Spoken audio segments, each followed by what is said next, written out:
The Carousel's Creak. Unfortunately, one cannot simply fall asleep with the thought of needing to wake up early the next day. The brain can't just be switched off, it's long past bedtime, and yet it's still noisily at work, stirring up pointless ideas, rummaging through the past like old, unnecessary things in the attic, all the way down to the silly songs I listened to at 16. Why do I even remember that? Once again, I opened my eyes, looked at the clock. If I fall asleep right now, I can get 5 hours and 20 minutes of sleep, not enough, and yet, I won't fall asleep. No, this won't do, I need a clear head for tomorrow, not now. I must find a way, or I'll be wrecked all of the next day. I tried counting to 100, lost track around 60, and began recalling those ridiculous songs again. Curse it, well, if sleep eludes me, why not talk to someone? With this job, I've been forgetting about simple human interaction. Only one friend of mine was online, Martin. I messaged him, asking, "And why aren't you asleep at this late hour?" Got called to Butterfly Bar out of the blue, so here I am, chilling. Martin sent a photo. It was him, some guys and girls against the backdrop of a bar counter. I had never seen these people before, but wasn't surprised. My friend always easily found himself company and had fun as he pleased. I felt a pang of envy, as I had long lost the desire to roam the nights, while he partied like old times. "Come join us, it's been a while." Martin texted. I replied through the microphone so he could hear my exhausted voice. "Would be nice, but it's not Friday, got work tomorrow, and I'm still not asleep, better advise me on how to fall asleep." "Here, Susie says you should drink some hot milk," replied my friend. I didn't know who Susie was, but decided to follow her advice. There was just enough milk in the fridge for a mug.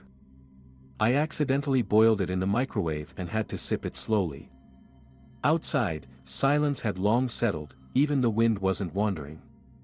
My courtyard was like a static painting. I drank the milk and observed the windows of other apartments. Not a single light was on. Everyone had long gone to sleep, no one on the bench in front of the house, everyone was asleep.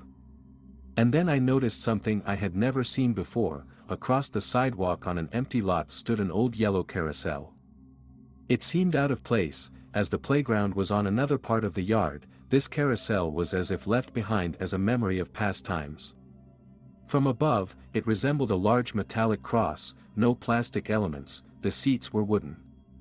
I thought if one were to spin this cumbersome thing hard enough and then fall, it could be deadly. These things were quite dangerous. As a kid, I often scraped elbows and knees on these playgrounds and got hit in the head by swings a couple of times. Why hasn't this carousel been removed? They probably just forgot about it, I hadn't noticed it myself. It's hidden in plain sight, only visible from above. I thought. The hot milk worked. Finally, I managed to fall asleep. The alarm rang too soon, as if by mistake, but no, it was 8 a.m. I dragged myself up, shook off the sleep, washed, and pushed myself out the door. And I had to remember that carousel. It took me a few minutes to search for it, but I couldn't figure out where it stood.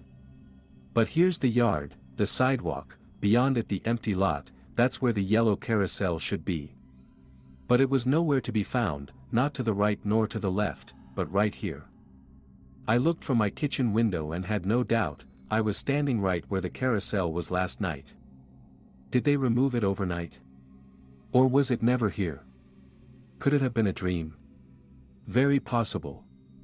No more time to wonder, it was time to head to work, and I had no mind to dwell on this. I only remembered the events of the previous night when I returned home and saw the empty mug on the windowsill. Yes.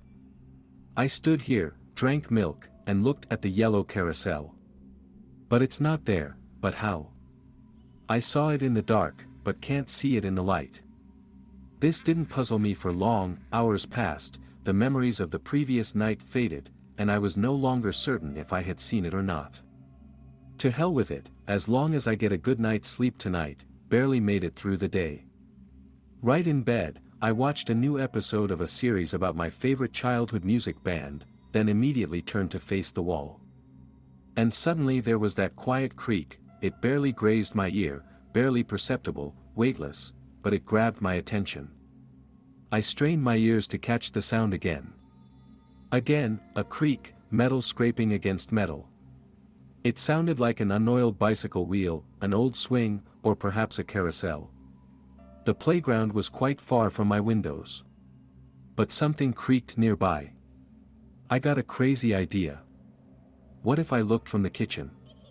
The window in the room faced the same side from which our courtyard was even better visible. Yet, I stood up to check. The yellow carousel, it was there. And every creak matched its movements.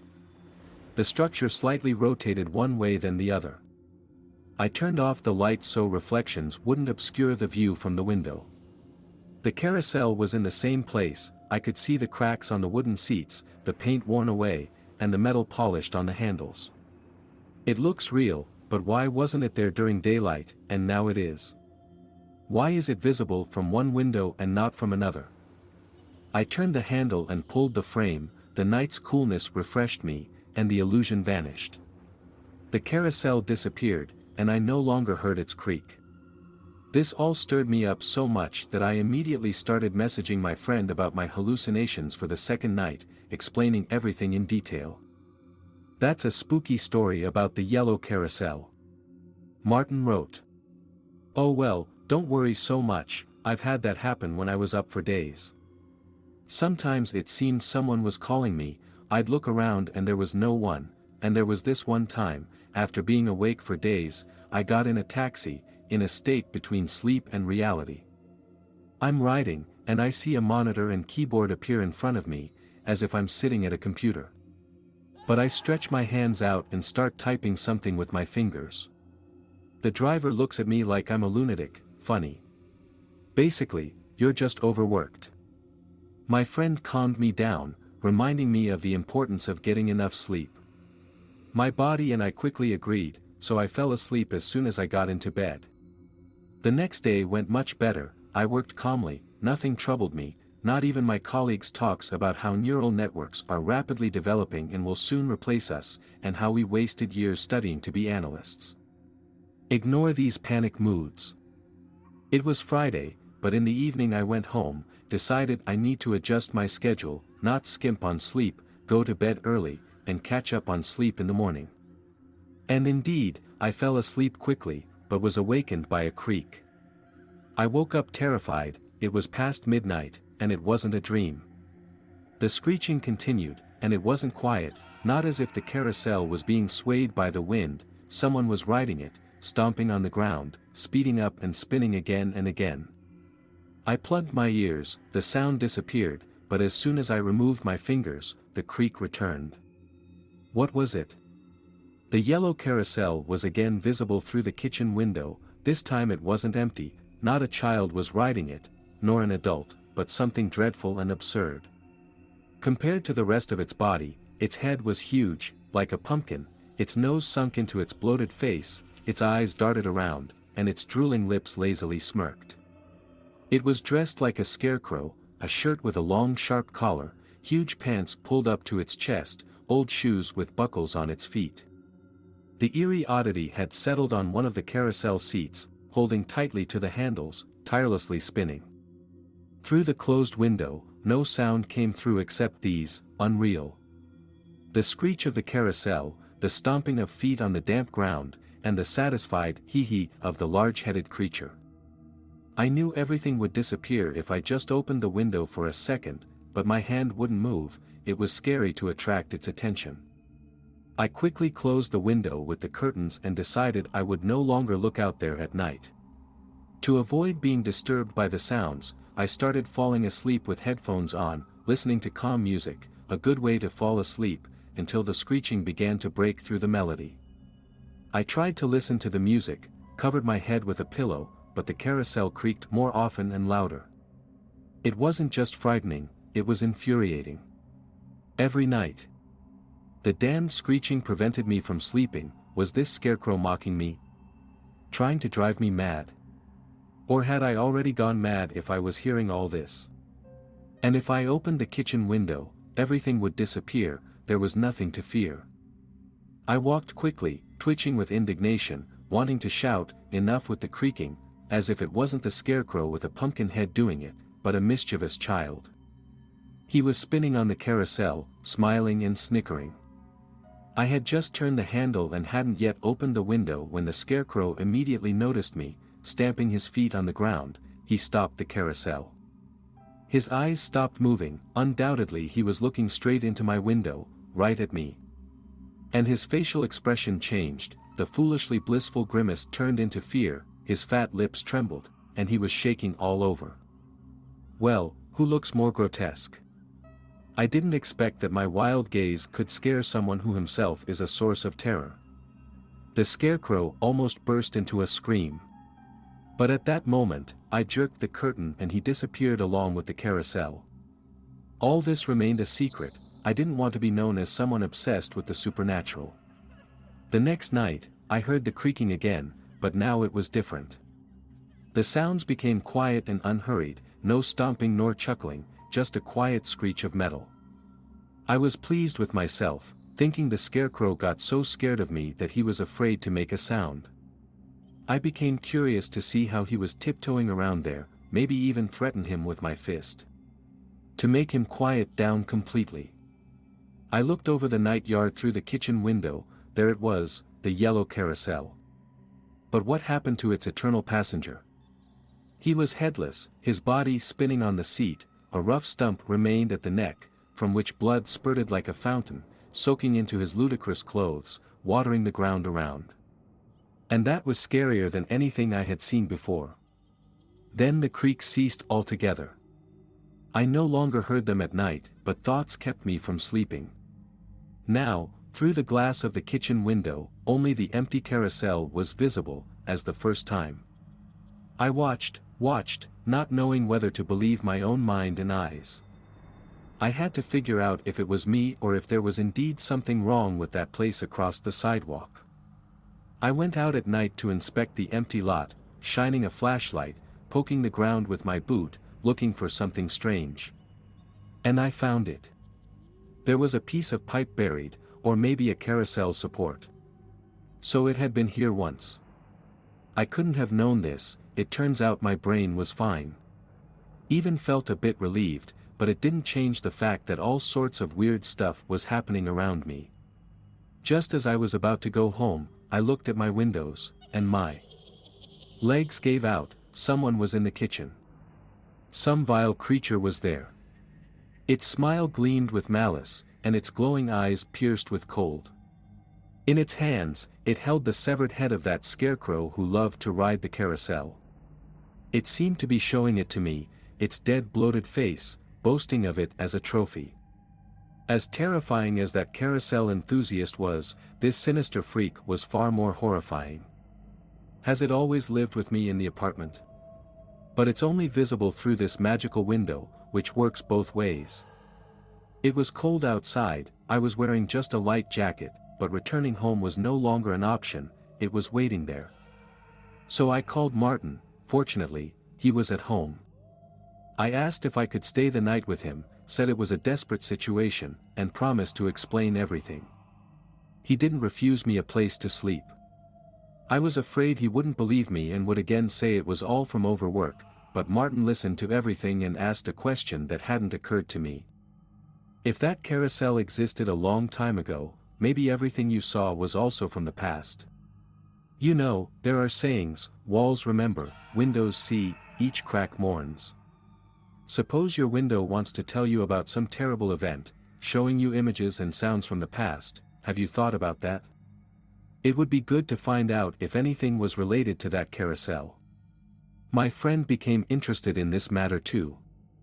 And the next day, we went together to talk to my neighbors, especially the older ones.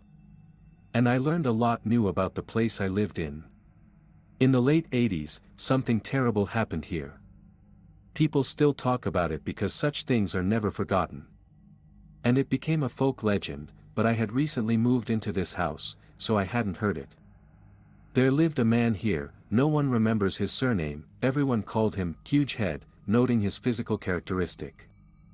He was born that way, his head was huge, just like a pumpkin, and his body was thin as a thread, and he was mentally deficient. His peers grew up but he remained an eternal child. The playground was his favorite place for entertainment, he didn't seek company and tried not to bother. He played alone in the sandbox, spun on the carousel, and seemed to be happy. He would never have to grow up, but he grew tall, and a new generation of children inherited the playground, along with the adult uncle who scared them with his appearance. And the parents started to chase Hugh off the playground so he wouldn't frighten the little ones.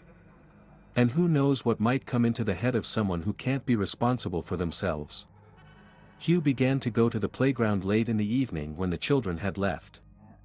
The mentally challenged man played until midnight, and until 1 o'clock in the morning. He rode his favorite carousel, creaking throughout the yard. But no one complained about this anymore, the neighbors got used to it and called it heads time. The guy was wronged by both God and people, why take away his last chance for joy? So he played there year after year. But it turned out he was bothering someone. One morning, people saw Hugh's beheaded body on the carousel. It was as if his head had been swept off, and he hadn't noticed it. He remained sitting in his place. Only then did people regret leaving the poor man unsupervised. They harassed him so much that he had to walk at night. Neither the head nor the murderer was found. A cruel irony, the man who was called Head was buried headless. The carousel was the first to be removed, so the children would talk less about it. And when it was time to renew all the structures, the playground was moved to another place. I remembered what I saw in my window, standing on the street. And I wanted to find out who lived in my apartment in those years. But no one remembered, the apartment had been vacant for decades until I bought it through the city administration. No documents of previous residents remained, and it seemed like this apartment had never belonged to anyone. But there could have lived some psychopath. The obsessive creaking awakened hatred in him, and he watched from the window. For his future victim. Until he killed. Or maybe something evil lived there. Something from beyond. Or still lives there. I'm planning to move. I no longer want to stay in this apartment. The Slab from Hell. For the past 6 months, a significant portion of my life was consumed by a website with the ridiculous name berryg.net. It's a platform where people list their often worthless junk for sale, and others, for some reason, buy it. In essence, it's like an online flea market, and I'm sure most of you have used something similar at least once, so you have a general idea of how it works. Not that I suddenly decided to become some big-time reseller, but now, risking my freedom, I sell stolen phones and watches, not in a pawn shop but online. It just happened that at the time, a whole heap of rather unpleasant events fell upon me. In other words, life circumstances forced me to spend 3 hours a day filling out stupid mandatory fields with even more stupid requirements to provide a detailed description of a bread knife, and interacting with sometimes absolutely frostbitten idiots. This marathon of life's kick started when I got fired from my job. From the very first day, I was far from the most responsible worker. I don't remember ever arriving for a shift on time, but lately, I completely lost touch and annoyed the management more and more. The last straw was when I came to my shift terribly hungover and with a black eye. We had been celebrating my best friend's birthday in a bar all night, and then got into a fight with some ragamuffins at the metro, so I showed up to work looking like a train station bum, with a huge shiner instead of a left eye, in a torn shirt, reeking of cheap beer, and barely able to stand on my feet.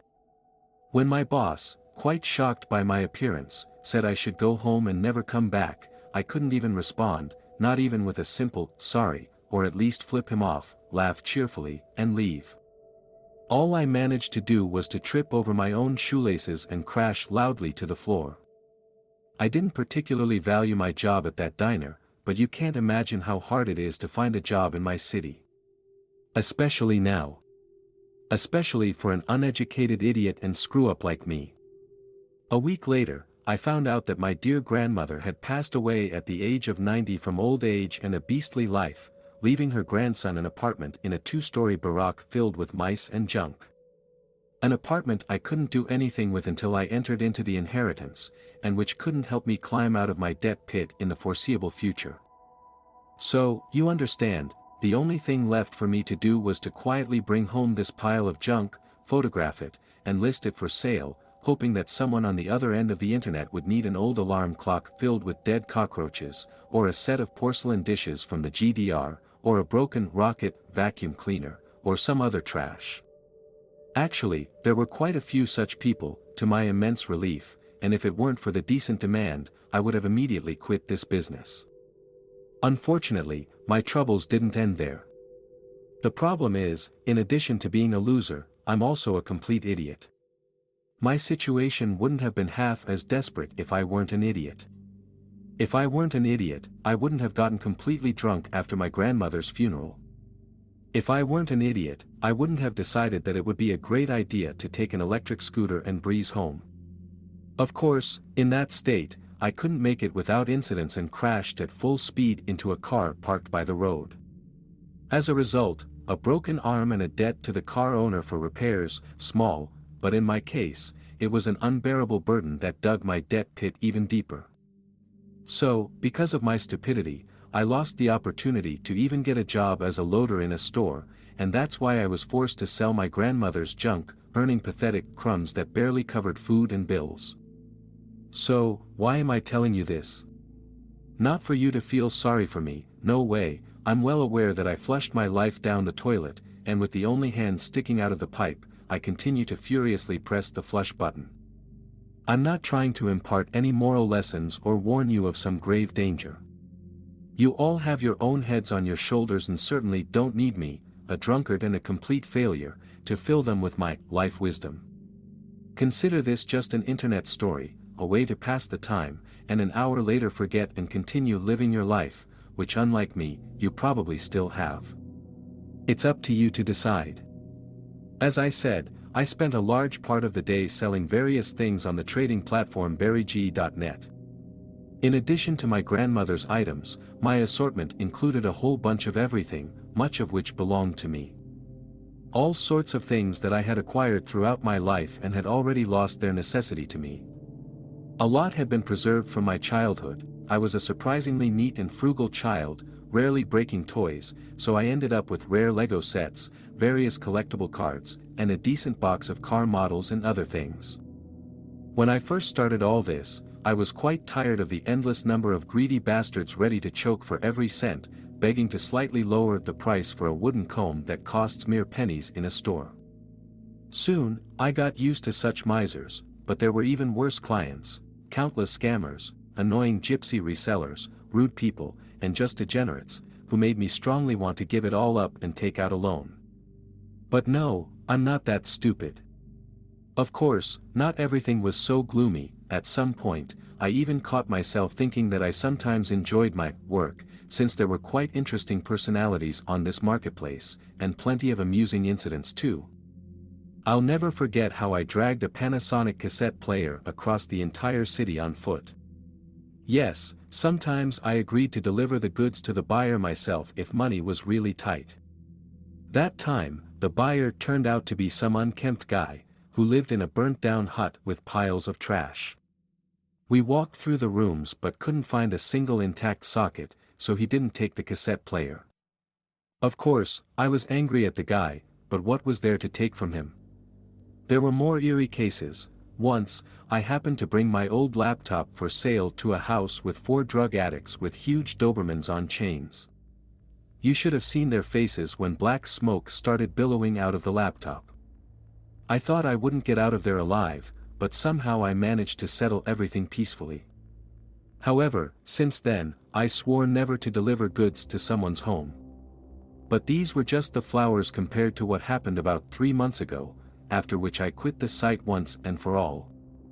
Let me say right away, I firmly believe in the supernatural world and the Wyoming incident, and I'm generally quite impressionable. However, I never thought I'd encounter something like that in my life. And especially not in a place like the berryg.net site. It all started quite innocently. I remember that evening I listed several items for sale. I don't remember exactly which ones, but one of them was definitely a set of chips with frames from the Men in Black movie. Yes, those round chips that you can play with by slapping them on the ground. I've already said that I had a whole bunch of various things left from my childhood and I figured someone would need them. Out of nostalgia or just for a collection.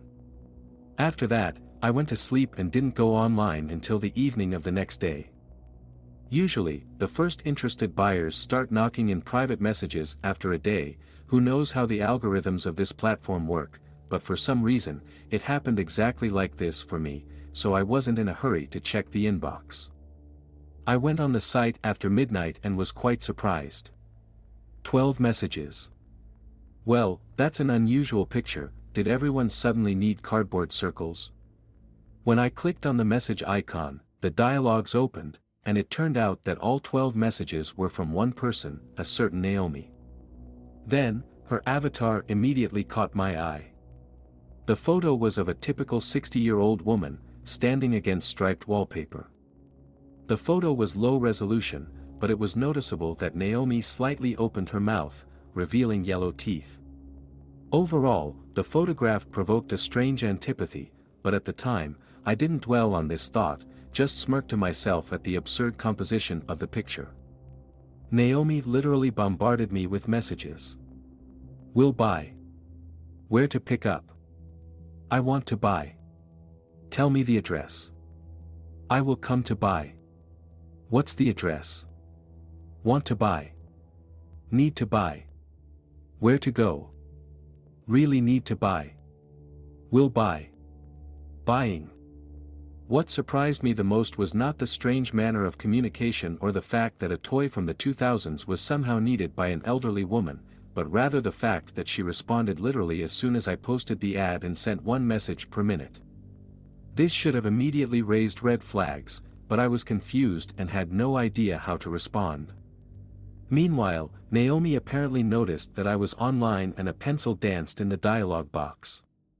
After a few seconds, a stream of new messages in the same manner poured in. You're here. Name the address. Need to buy. I'll be buying, tell me the address. I couldn't help but notice how insistently the woman was demanding my address, and for some reason, a bad feeling started creeping up on me.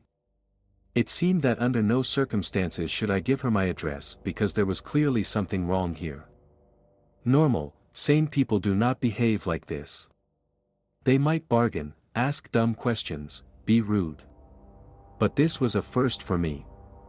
After some thought, I decided to politely brush off the annoying Naomi and wrote something like, "Sorry, already sold," and closed the chat window. Naomi didn't respond. Of course, if that had been the end of it, I wouldn't even bother wasting my and your time, but unfortunately, this was only the beginning. Let me say right away, I had to face this not once or twice. And if the first time I just smirked and forgot about it the next morning, it wasn't long before it was no laughing matter. But at that time, it was just a funny incident and of course, I had no plans to quit my job. Another time I listed my old jacket for sale. The last time I wore it, I think, was at graduation, and now it was no longer needed, just taking up space in the closet and collecting dust. Usually, when you list clothes for sale, the first questions are about sizes, material, etc., and they don't care that you've listed every tiny detail in the description. Like with the chips, I came to check messages about a day later, and there were two.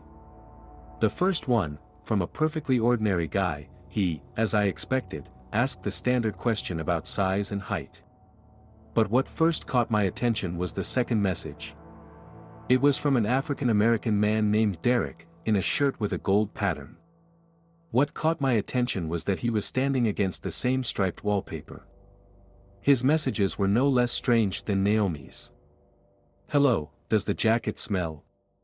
My shirt doesn't smell anymore. I want your jacket if it smells. Again, I was puzzled. What am I supposed to respond to that? And again, those idiotic wallpapers. Could this be Naomi's husband? Why are they both pestering with such weird questions? Some abnormal family, and the husband seems to be a fetishist, too. Screw them. I decided to ignore this Derek and didn't respond. But he wasn't satisfied. The next day I was greeted by new messages. What's your address? Does your apartment smell? I want to break into your apartment and find out how it smells. What's your address? From that moment on, the jokes were over for me. This was starting to smell like some horror story. In addition to the persistent demands to name my address, I caught that strange uncomfortable feeling again when I looked at the photo of this Derek with his bulging eyes. Without much thought, I blocked him, and just in case Naomi too. Why tempt fate unnecessarily? After that, messages from these people came regularly. They responded to different ads, but wrote in roughly the same manner, and their profiles looked like carbon copies, some name and photo, against a wall with striped wallpaper and the same yellow lighting. And again, a fleeting glance at each of these photos caused an unpleasant chill down my spine. They wrote completely different things. Offered to buy or sell something. Just as persistently asked for my address, after which they inevitably went to the blacklist. Among all this crowd, Joe stood out the most, a bald guy with gray eyebrows and a very sad face. I remembered his messages better than the others. We even had a rather absurd dialogue. Drunkenly I somehow decided that some joker was writing to me from the other end. Joe stood out also because he was the only one who didn't try to find out my address but even offered to come to him instead. It all started with him writing to me with an offer to pick up some clumps. Hello, will you pick up the clumps? Hello. What clumps? I asked in response. The clumps that eat light. I don't need them. I replied. I'm tired. Tired of what, Joe? Of the darkness. There are many of us here. Can't stay here anymore. Come pick up the clumps. I don't want this anymore. They make me sell. And here the light cannot shine. We live in darkness. Will you come? Where? I clarified. Come and pick up the clumps, just don't look at their faces. They don't like you. They will take you here. Bye. In the morning, when I sobered up, my eyes popped out of my head from what I had seen, and in a panic, I deleted the dialogue and immediately blocked Joe. I had several theories about what was happening, but I didn't want to delve deeper into this topic. The following week, nothing interesting happened. My arm was still in a cast, so a normal job wasn't in the cards for the near future. I continued to drink beer and sell things. I even managed to save up a bit of money and was thinking about taking a small vacation, but my own carelessness got the best of me. My trusty Chinese smartphone slipped out of my hands when I stepped out to smoke and shattered to pieces. I had destroyed the thing that had been feeding me this whole time, and now I had to urgently replace it. Of course, buying a new one was out of the question. Without much thought, I went on berryg.net and wrote to a guy I knew who was selling various cheap electronics. Hey, Mr. Ethan. I broke my phone. What do you have for sale? I was about to close the browser when, at that very second, a response from Mr. Ethan came. No phones. The response disappointed me. It turned out that getting a phone at a good price from an acquaintance wasn't going to happen. Not that I could afford such expenses. Of course, you can list items without photos, but from my experience, I can say that few people are interested in such ads. And if someone does right, they demand immediate photos from all angles. I replied to Mr. Ethan. That's too bad. If something comes up, let me know. I was about to close the chat window and go check the ad feed when, just like the first time, a response came immediately. I have a slab. This was typical of Mr. Ethan. As soon as you reach out to him for an item, he immediately tries to sell you everything he has. I never liked such traders, but nonetheless, I always responded with the utmost polite refusal. No, thanks. I don't need a slab, I have one. If you get any phones, let me know, okay? But Mr. Ethan, surprisingly, insisted. "I'll bring the slab." "Thanks, but I don't need a slab." "Tell me the address, I'll bring the slab." "What's your address?" My heart skipped a beat, and it felt like spiders were crawling under my skin. Now I was truly scared, one thing when it was written by an unknown, clearly unhealthy woman or fetishist Derek, but Mr. Ethan. I looked at the avatar and broke into a cold sweat. Instead of the smiling Mr. Ethan, there was some bearded guy in a suit and tie, and he was not called Mr. Ethan at all, but Frank. I scrolled up the chat window but couldn't find our old messages. Meanwhile, Frank continued to bombard me with messages. "I'll bring the slab." "Where to bring? Do you need a slab? Tell me where you are. You really need a slab. What's your address?" This was the last straw. I could tolerate anything, but now they began hacking the pages of my acquaintances. Whoever this Frank was, he clearly knew that Mr. Ethan and I were acquainted. Later, I rechecked all my dialogues but couldn't find our correspondence.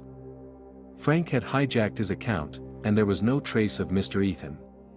Unfortunately, I couldn't even check if he was alive or not, as all phone numbers were lying in pieces under my balcony, and I didn't know his address. I spent the whole day pondering what had happened. The image of Frank, a respectable guy in a suit and tie, kept popping up in my mind. There was something wrong with him. There was something wrong with all of them. Now I knew it wasn't just my imagination. Weighing all the pros and cons, I finally decided it was time to end my commercial activities and look for a real job. Something terrible was happening, and I couldn't understand what exactly. Frankly, I didn't want to understand. I decided to sell the last valuable things I still had, an old large Sony TV, a set of wrenches, and a case with a drill, after which I would close this site forever. Of course, it wasn't necessary, but who knew how long I would have to live until the next paycheck. That same evening, I hastily bought a phone on my favorite site and listed the items, then went to bed with the firm intention to start a new life. I didn't have to wait long for messages. This time there were several. Herbert, Phoenix, and Lewis. And then there was Teddy M, but he definitely wasn't one of them. I noticed that right away. These three were trying their hardest to come off as normal buyers, and they even managed to write coherent sentences, unlike the schizophrenia that Naomi, Derek, and Frank exhibited. However, I saw through them right away. Even though their messages had become normal, they still looked too similar to call it a coincidence. At a glance, their photos almost didn't raise any questions. Herbert wore a vest with a shirt and tie and had a brush mustache under his nose, Phoenix looked like an office clerk with a messy haircut, and Lewis had such a nondescript appearance that I can't even remember what he looked like, only the strange shape of his head, angular on one side and rounded on the other. Like with their writing style, these photos were similar, the same striped wallpaper background, the same angles. The same unpleasant chill down my spine when I looked too long at their faces. Now I understood. On closer inspection of their avatars, I saw what had scared me about Frank, and what I hadn't noticed before due to the small size of the photos and not the best resolution. Some strange people taking photos against the same wall and writing identical messages, all this smacked of a very mysterious cult. At first, I indeed thought I had encountered some internet cult with unclear objectives, and for some reason, they had chosen me, a 25-year-old unemployed, selling junk on the internet, as their target. I've already mentioned that the photos were very small and the site didn't offer a function to enlarge them to full screen. Naturally, my not-so-healthy imagination could have exaggerated something real and imagined something that didn't exist at all. After all, you can see anything you want in terribly blurry photos, and sooner or later, I would have come to terms with this thought, if not for what happened next. Just like Naomi did when she noticed I was online, Herbert started typing a message. I braced myself to see yet another demand to give my address. But something else happened. After 10 seconds, Herbert finished typing, and a photo loaded in the chat window. Just for a moment. It seemed accidental, he deleted it right away. But that moment was enough to imprint the image in my memory. I saw that same wall with striped wallpapers, only from a different angle, from the other side. By the wall stood someone dressed and ready for a new photo. Someone not at all resembling a living person. Now it couldn't be chalked up to poor resolution, or bad lighting, or anything else. Now I was sure. I managed to notice his orange, as if nicotine-stained face and tightly pressed lips, frozen in a painful smirk as if he had a severe stomach ache before death. What used to be a person was dressed in a blue jacket with gold buttons and a white shirt, but there was nothing below the waist, just gray legs covered in black spots wearing black socks. Somewhere in the same area, you could notice some metal structure, apparently necessary to keep the person standing upright, but I didn't manage to see it clearly. Needless to say, after that, I deleted everything related to that cursed site. I deleted all dialogues, all our correspondences with Mr. Ethan, deleted all my ads, and finally erased my profile. However, before doing that, I did one more thing, what I thought was right. As much as I wanted to quickly erase those horrible dialogues, I still decided to go to the police. I told them everything, from beginning to end in all details, including that photo, and showed them the chats. At that point, I didn't really hope that they would ever find that person, but just wanted to ease my conscience, as those people in the photos were probably already listed as missing or something like that. However, over those few months, none of them were identified. As if they never existed. Initially, surviving on the little money I had left was tough, I even had to go back into debt, but I managed, and as soon as my cast was removed, I immediately posted my resume on a job search site in our city. My dealings with BarryG.net were over once and for all. Not without consequences, of course. I was plagued by nightmares for a long time. Or rather not quite. Every night it seemed like I had died and gone to hell, and Satan himself dumped a huge pile on my head. I dreamt of that same room with striped wallpapers, only it was filled with grave darkness, with only a very dim light bulb glowing on the ceiling, emitting a disgusting jaundiced light that strangely didn't illuminate anything around, but was just a glowing spot hanging from the ceiling. I sat on some kind of dresser, and below me rustled clothes and slapped hands, dozens of bodies writhed and fidgeted in the eye-gouging darkness somewhere on the floor. I sat astride the tiny dresser, knees tucked, and the bodies below knew I was there. They grabbed the dresser with their hands and rocked it, trying to break the wooden legs so I would fall down to them, into their writhing, rustling ball, and every now and then, disgusting smells hit my nose, hard to describe, but each time I woke up, I felt those smells were somewhere close. A week ago, early in the morning, I was greeted with joyful news, someone finally responded to my resume. Some man wrote offering me a job as his taxi driver.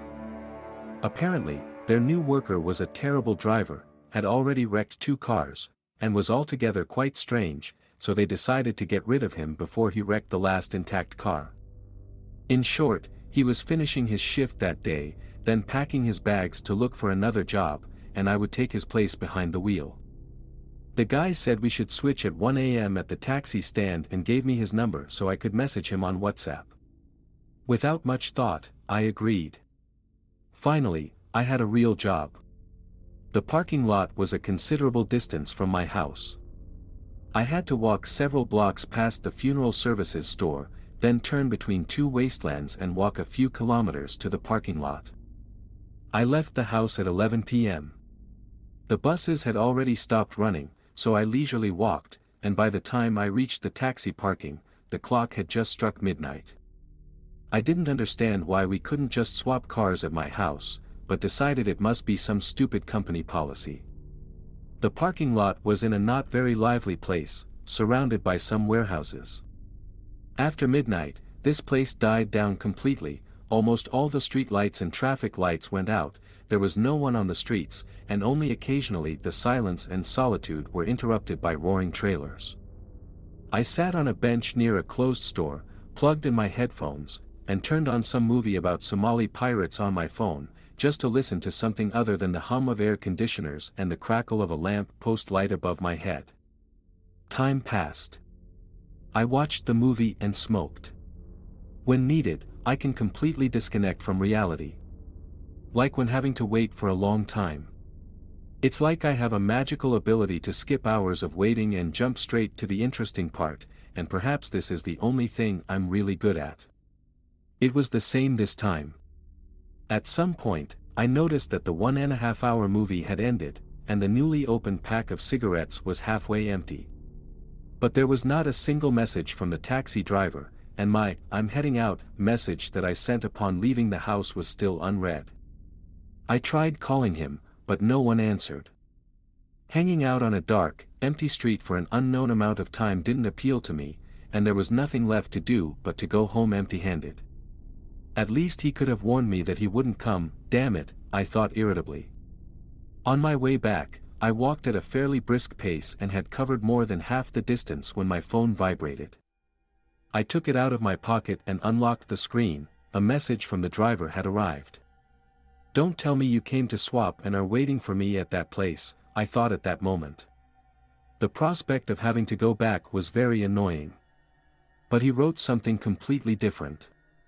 Opening WhatsApp, I saw the message. I crashed. My heart dropped. That's why he hadn't been in touch for so long and hadn't come to swap. He had been in an accident, and the car was probably wrecked. And if so, I would have to look for another job. I felt a bit ashamed that I was more worried about a piece of metal than about the person, but on the other hand, I didn't know this guy, and I needed a job here and now. I replied. "Bad. Did you wreck the car badly?" When he started typing a response, I tensed up and gripped the phone tightly, naively hoping he would write that everything was just a scratch or a broken mirror. 10 seconds later, a new message appeared on the screen. "I was bringing you the slab and crashed." At first, I didn't fully grasp the meaning of what was written. I was so focused on the wrecked car that I waited for new messages out of inertia, in which he would explain everything. Understanding started to dawn slowly, terrible guesses crowding into my head one after another. First, I remembered that my phone number was listed on my profile page on that damned barryg.net, and all the time I used it, anyone could see it, including them. It became clear to me why they made me trek to some backwater taxi parking lot at night. There was no taxi. I had been walking right into their trap all along, and I should have sensed something was off sooner and deleted my profile. Or better yet, pack up the little I had left and get as far away from this creepy place as possible. But now it was too late.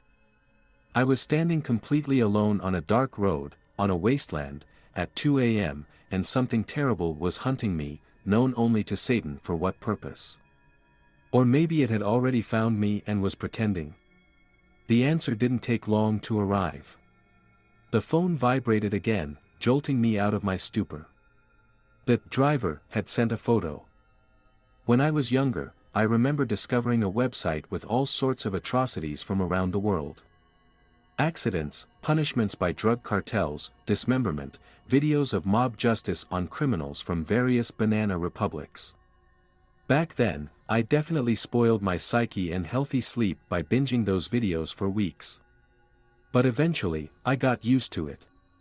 Despite my impressionability, I developed a tolerance for various kinds of videos, and since then, it took a lot to scare me with some severed head. That's what I thought until that night. At first, I couldn't even make out which part of the head I was seeing in the frame, or if anything was left of it at all. I saw a piece of the jaw with teeth and some pulverized mush of hair, blood, and skull fragments. Among all this, it seemed I could even see an eye. Hanging from the broken driver's side window was a long spiral of skin with hair remains, on which I could make out an ear, as if someone started peeling an orange but never finished. The question of the car's condition was moot. It was destroyed, though now that was the least of my concerns. All my attention was fixed on the outstretched arm from the window of this broken being. With it, it held the phone that took this photo and sent it to me. For some reason, this fact then caused me the most disgust. As if your buddy sent you a selfie to show off how cool he looks behind the wheel. Instead of a friend, it was some unknown horrific thing boasting about its mutilated body from the accident. I had thoroughly examined the photo in all detail when someone on the other end sent 2 more messages. The car is moving. I'm coming to you. I didn't think about whether it knew where I was or where I lived. I didn't even have time to get properly scared. I just ran. I got genuinely scared about 5 minutes into my non-stop run when a searing pain grabbed my right side, intensifying as I ran, and after another minute, it felt like my liver was about to burst, and the last thing I would see in my life was a pile of construction debris on the roadside. My fear had escalated to panic. I've always hated running. I remember a couple of years ago, drunk, my friend and I decided to climb onto the roof of a construction site. I don't know why, probably just for fun. We didn't find or see anything interesting there, but we did encounter a pack of dogs. The dogs were not pleased with our arrival and charged at us with loud barking. I remember that tickling sensation in the pit of my stomach when I heard the clawing on the mesh and malicious growling right behind me. Then, I also had a stabbing pain in my side, but the realization that I would be torn to pieces if I stopped for even a second made me sprint to the gates. Now, I didn't know what awaited me if I didn't make it, and that was scarier than anything. At some point, I switched to a brisk walk to catch my breath, the pain in my side gradually subsiding. Ahead, the sign of the funeral services store and the illuminated road appeared.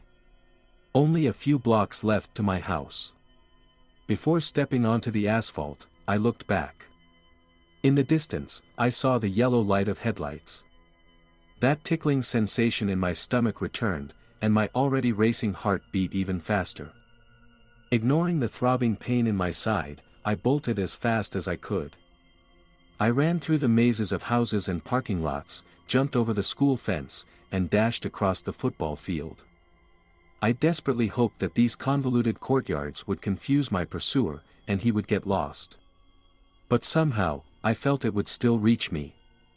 I was only a few yards away from home, already exhausted and barely dragging my feet, wheezing like a dying asthmatic. If it attacked me right then, I wouldn't even have the strength to scream for help. Finally, my courtyard, I was saved.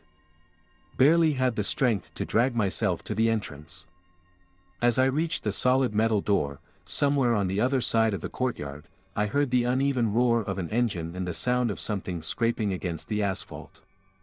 At that moment, I once again forgot about my exhaustion, yanked the door open, bolted up to the 6th floor, and locked myself in my apartment, triple-checking every lock.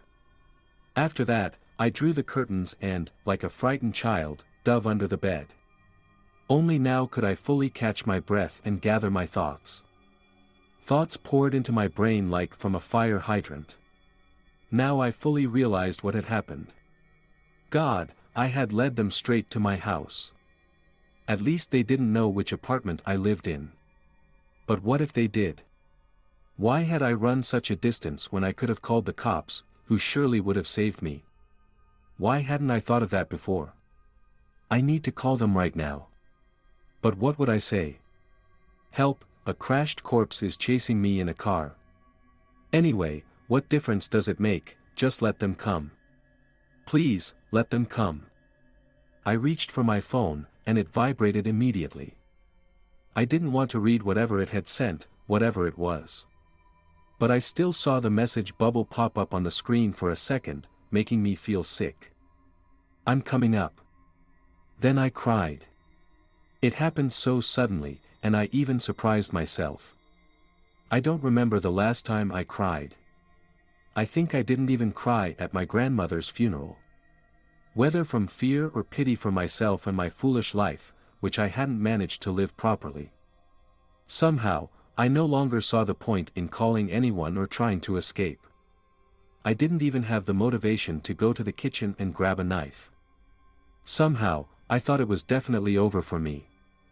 I wouldn't leave this apartment alive. The phone vibrated again, new messages arrived. Does it smell? It should smell, I'm already near. And indeed, it started to smell. It immediately reminded me of a livestock graveyard in the village where we used to play hide and seek as children. I remembered that smell. Back then, we had so much fun playing, even despite the horrible stench. But now I'm playing hide and seek with something that emits this stench, and it's not fun at all. Bang sounded, someone was pounding on my door with something powerful, like a huge stone fist, and I could hear the frail wood in the panel quivering. I huddled even tighter into the corner and waited. Well, that was it was about to end, the sooner, the better. Something on the other side hit about 10 times, then all went quiet. I wasn't thinking about anything anymore, just lying in the same position, once again disconnected from reality. It seemed to me that the door had long been broken, and it was standing somewhere in the hallway, waiting for me to come out to it.